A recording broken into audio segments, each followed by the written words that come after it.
você estivesse no deserto, perdido, qual é o artigo mais importante que você tinha que providenciar logo depois que você conseguisse colocar sua mente no lugar e já pensasse na orientação que você precisa de Deus?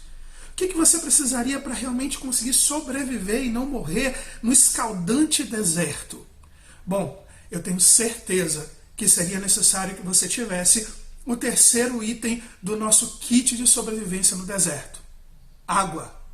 Sim, a água é extremamente importante. Então, fica comigo até o final desse vídeo e com certeza nós vamos aprender um pouco mais sobre a importância da água.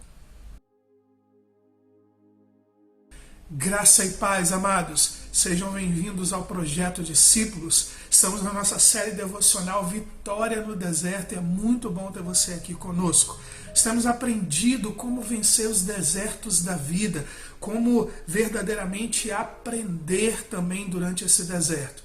Meu nome é Pastor Wagner Poubel e eu tenho o prazer de compartilhar a palavra com você.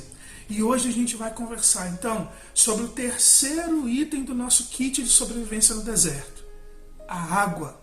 Para você ter uma ideia da importância da água, eu fui pesquisar um pouco e a maioria dos organismos vivos precisa de água e o nosso corpo humano precisa muito. Nós temos 60% do nosso corpo humano formado de água. E se for uma criança, são 80%. Ou seja, ela é um dos principais componentes da nossa célula, ou o principal componente, mas também encontrada fora da estrutura celular no nosso corpo, né? E entre as células que apresentam mais água, se destaca, por exemplo, as que estão nos músculos e nas vísceras. Então nós precisamos muito de água. E aí, destacando alguns pontos da importância da água para a nossa vida, nós temos que a água é um poderoso solvente, está relacionada a quase todas as reações do nosso corpo. A água também atua nos processos fisiológicos do nosso corpo. A água é fundamental, por exemplo, para o transporte de substâncias como oxigênio, nutrientes, sais minerais, e ela faz a composição do plasma sanguíneo. Destaque também o papel da água na regulação da temperatura do corpo. E olha que no deserto, mais do que nunca, nós precisamos que o corpo esteja bem regulado em sua temperatura. Além de participar também da composição do suor, a água também forma lágrimas. E a lágrima é importante para que nossos olhos funcionem bem. Então, em tudo isso, e também não podemos esquecer, por exemplo, da proteção que a água nos garante. As membranas do nosso sistema nervoso, o meninges, por exemplo, elas são lubrificadas pelo líquor, que é uma substância rica em água e fornece proteção mecânica para o nosso corpo. Então, imagine uma pessoa sem água. Quanto tempo você acha que ela duraria? Bem, supondo que essa pessoa tenha boa saúde e não esteja em condições extremas, esteja em condições normais, né? Não muito frio, nem muito calor, uma pessoa sem água dura de 3 a 5 dias. Mas não quer dizer que ela dura bem, não. É de 3 a 5 dias com a degradação dos nossos sentidos. Então, de 3 a 5 dias ela vai perdendo o olfato, a visão, o paladar, o tato. De 3 a 5 dias ela começa a ter queda do sistema do corpo, queda do sistema respiratório, queda do sistema circulatório e etc. Tudo isso de forma bem gradual, mas vai acontecendo de 3 a 5 dias. Então, não é que a pessoa está viva bem de 3 a 5 dias sem água. Ela vai morrendo de 3 a 5 dias sem água. Para você ter uma ideia, então, nessas condições leves, uma desidratação considerada leve, ou seja, no primeiro dia, ela engrossa a nossa saliva, a pessoa perde a frequência urinária e resulta numa urina de cor e odor bem forte. Quando chega no segundo e no terceiro dia dessa desidratação, ela já começa a ficar moderada, a urina quase que para. E claro, o corpo precisa economizar água, então a boca, as mucosas do nariz ficam tudo seco e pode gerar aquelas rachaduras. Os olhos ficam fundos e sem lubrificação, e os batimentos cardíacos começam a acelerar. A desidratação severa, que é a partir do terceiro dia, a urina definitivamente acabou. Há uma perda temporária ou completa da sensibilidade dos movimentos, cansaço devido à baixa oxigenação dos sistemas, vômito e diarreia. e quando chega, se chegar ao 5º dia, entra em estado de choque. A pele fica em tom azulado, muito fria, consequência da perda de pressão sanguínea, e a partir dessa fase é só uma questão de tempo para morrer. Quero lembrar você, isso em condições normais. O deserto são condições extremas. Então, isso tudo que eu citei para você é extremamente acelerado. O mesmo nós podemos dizer da vida.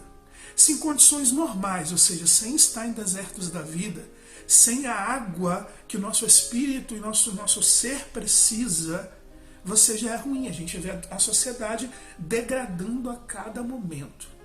Mas, em condições extremas do deserto, com certeza, a morte está próxima.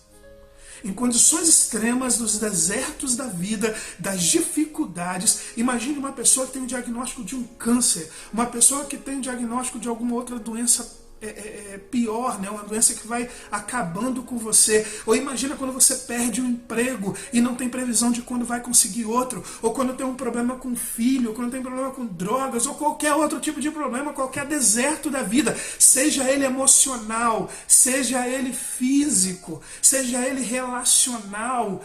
Se você passa por situações extremas e não tiver a devida água que pode te hidratar e te fazer suportar este momento, a possibilidade de morte é real, de você ser derrotado, de você se perder. E nós temos N exemplos para dar isso. Nós vemos pessoas derrotadas todos os dias, infelizmente. E pessoas que acabam desistindo e não aguentam a pressão do deserto. Por quê? Porque não estão tomando a devida água, a água da vida. A água é essencial. Nós precisamos da água de vida para poder renovar nossas forças. Nós precisamos da água da vida para renovar nossas esperanças. Nós precisamos da água da vida para ter um motivo para lutar, para nos mantermos de pé, para que possamos enfrentar, seja qual for a situação. Precisamos da água, não a água que tomamos no filtro, lá no copinho, mas da água de vida que precisa do nosso espírito e do nosso coração. E que água é essa? Há um diálogo na Bíblia que nos revela que água é essa. Aliás, há mais de um texto, mas eu quero ir primeiro em João, capítulo 4, versos de 10 a 14. Diz assim: Jesus lhe respondeu: se você conhecesse o dom de Deus e quem está lhe pedindo água, você lhe teria pedido que ele lhe desse água viva. E disse a mulher: o Senhor tem como tirar água? E o poço é fundo. Onde você conseguiu essa água viva? Acaso o Senhor é maior do que nosso pai Jacó, que nos deu o poço, do qual ele mesmo bebeu, bem como seus filhos e seu gado? E Jesus respondeu: quem beber desta água vai ter sede outra vez. Mas aquele que beber da água que eu lhe der, nunca mais terá sede. Pelo contrário, a água que eu lhe der se tornará nele uma fonte de água a jorrar para a vida eterna. Ora, Jesus está passando por uma cidade chamada Samaria, que inclusive eram meio que inimigos dos judeus, mas eu não vou entrar nesses detalhes. E ele tem uma conversa com uma mulher que também não era muito normal. Mas nesta conversa, ele revela a esta mulher que ela precisa da água viva que somente ele pode dar. Aqui está o ponto. A água viva que você pode dar, que você precisa, é Jesus Cristo. A água que pode te dar vida, a água que pode te dar esperança, a água que pode renovar suas forças, a água que garante vida a você não apenas nesta terra, mas também a vida eterna, é Jesus Cristo.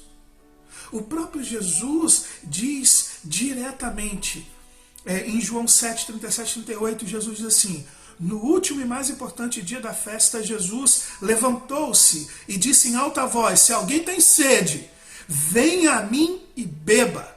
Quem crer em mim, como diz a Escritura, dos seus interior fluirão rios de água viva.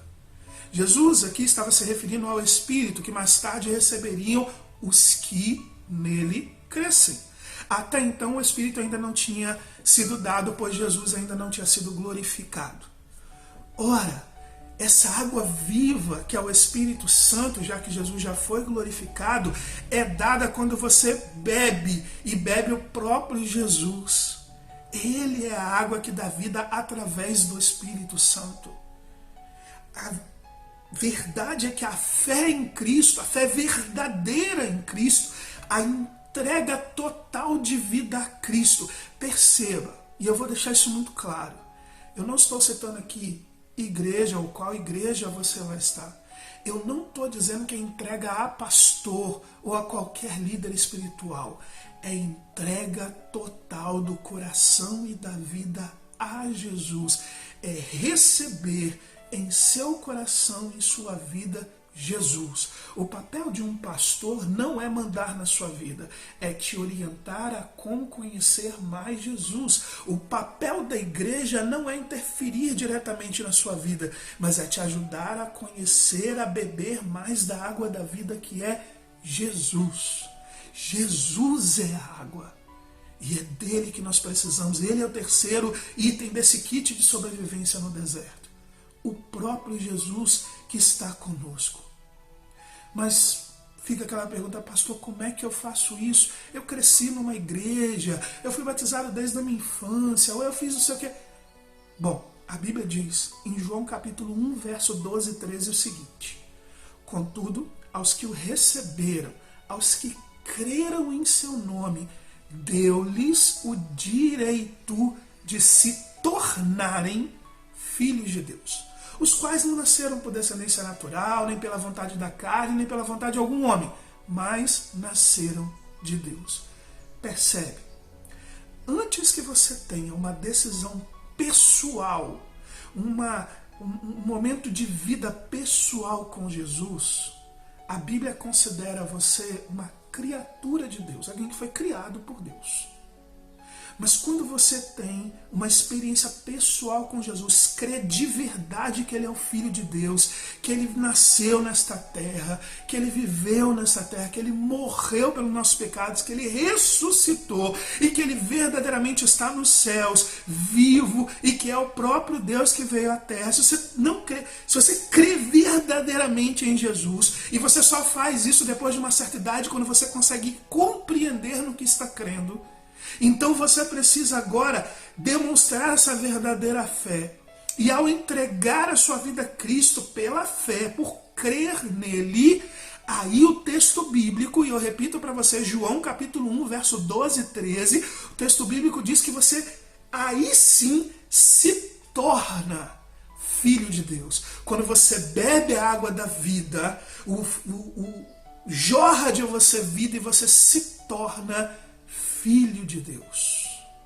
Então, todo aquele que recebe Jesus em seu coração e que entrega a vida a Cristo, verdadeiramente se torna filho de Deus. E como é que eu faço isso? Como é que eu posso entender isso? O apóstolo Paulo, em Romanos capítulo 10, versos 9 a 11, ele nos explica isso. Ele diz o seguinte: se você confessar com a sua boca que Jesus é o Senhor e crer em seu coração que Deus o ressuscitou dentre os mortos, então você será salvo. Pois com o coração você crê para a justiça e com a boca você confessa para a salvação. Como diz a Escritura, né, como diz a Bíblia no Antigo Testamento, todo que nele confia jamais será envergonhado. Ora, o que Paulo está dizendo aqui? Em primeiro lugar, você precisa crer em seu coração que Jesus é o Filho de Deus e o único Senhor e Salvador. E Paulo, escrevendo a Timóteo, diz que Jesus é o único mediador entre Deus e os homens. Somente oramos em nome de Cristo, confiamos somente em Cristo e em nenhum outro ser, porque Ele é o único que faz essa mediação entre Deus e os homens. Ele é o nosso Senhor e Salvador. Você precisa crer nele em seu coração, que Ele veio, que Ele viveu, que Ele morreu, que Ele ressuscitou e que vive hoje. E aí Paulo diz a segunda condição: você confessar com a boca. Você faz isso se estiver sozinho através de uma oração, realmente se colocando diante de Deus e tudo mais. E se você não souber, eu faço questão de te ajudar no que eu puder, mas você faz essa confissão. E a segunda forma de confissão é que você deve procurar uma igreja e, de novo, A igreja você escolhe. Só tenha certeza que você está numa igreja que prega a verdadeira palavra de Deus. Mas você procurar uma igreja, e nessa igreja você vai aprender o que é ser um discípulo de Jesus e vai cumprir o segundo tipo de confissão que o próprio Jesus disse, que aquele que crê e for batizado será salvo. Por que do batismo? Porque o batismo é uma confissão pública de que verdadeiramente você tem a fé em Cristo. E a partir daí, aprendendo as Escrituras, o Espírito Santo vai transformar a sua vida. Mas o que eu preciso para ter o Espírito Santo? Apenas crer em Jesus. O apóstolo Pedro nos explica isso. Pedro, em Atos 2,38, ele diz assim: Pedro respondeu: arrependam-se e cada um de vocês seja batizado em nome de Jesus Cristo, para perdão dos pecados, e receberão o dom do Espírito Santo. Lembra que Jesus falou para aquela mulher no primeiro texto que nós lemos? Se você conhecesse o dom de Deus, rios de água viva estariam em você. Você recebe o dom de Deus, o Espírito Santo em sua vida, quando você bebe da água da vida, que é Jesus. Compreende? Você se arrepende dos pecados, de viver uma vida sem Deus. Ah, mas pastor, eu sempre criei que Deus existe. Crer que Deus existe é só o primeiro passo. Tiago diz pra gente, por exemplo, você crê que Deus existe? Faze o bem. Os demônios também creem e estremecem. Crer que Deus existe é só o primeiro passo. Mas crer em Jesus e entregar sua vida totalmente a Ele, bebendo da água da vida, é a partir daí que a sua vida é transformada. E você recebe o Espírito Santo de Deus, que é a fonte de água da vida, e vai sendo transformado de glória em glória, à medida que estuda as Escrituras, à medida que ora, à medida que conhece mais a Jesus, sua vida será transformada em obediência à palavra de Deus. Então o Espírito Santo habita em você no momento em que você verdadeiramente crê e confessa Jesus como o único Senhor e suficiente Salvador da sua vida. Você quer ter a água da vida que vai te ajudar a enfrentar qualquer que seja o deserto? Então creia em Jesus. Entregue sua vida a Jesus. Pela fé. É mediante a fé. Você não precisa fazer nada. Você não precisa dar dinheiro. Você não precisa fazer sacrifícios. Você não precisa nada. Você só precisa de fé. Crer verdadeiramente. Confiar de tal forma que você entregue a sua vida a Ele, passe a viver para Deus e não mais para si mesmo, nem para seus desejos carnais. Entregar a vida a Cristo, viver do modo dele, viver para Ele, viver com Ele. Você será cheio do Espírito Santo e terá não apenas um copo de água para beber, mas uma fonte de água inesgotável que te ajudará a vencer qualquer deserto da vida. Eu desejo que Deus abençoe a sua vida e que hoje, ao ouvir essa mensagem, você realmente deseje e busque beber dessa água da vida, para que os desertos da vida não te destruam. E olha, se você não souber como fazer isso, ou que se você quer aprender um pouco mais sobre isso, deixa aqui nos comentários, fala comigo, o que eu puder, eu vou tentar te ajudar. Entre em contato comigo se você tiver meu telefone, se não tiver, você pode pedir que eu te dou meu telefone. E com todo o privilégio, eu vou te dar as orientações. Não estou dizendo que você precisa vir para a minha igreja. Como eu disse, igreja é uma decisão pessoal. Estou falando que vou ter o privilégio de te ajudar a conhecer mais sobre Jesus e a verdadeiramente beber da água da vida que Ele oferece. Se você quiser, estou à sua disposição. Farei com todo prazer. Que Deus abençoe sua vida e abençoe a vida da sua família. Em nome de Jesus. E até o próximo item, tá bom? Tchau, tchau.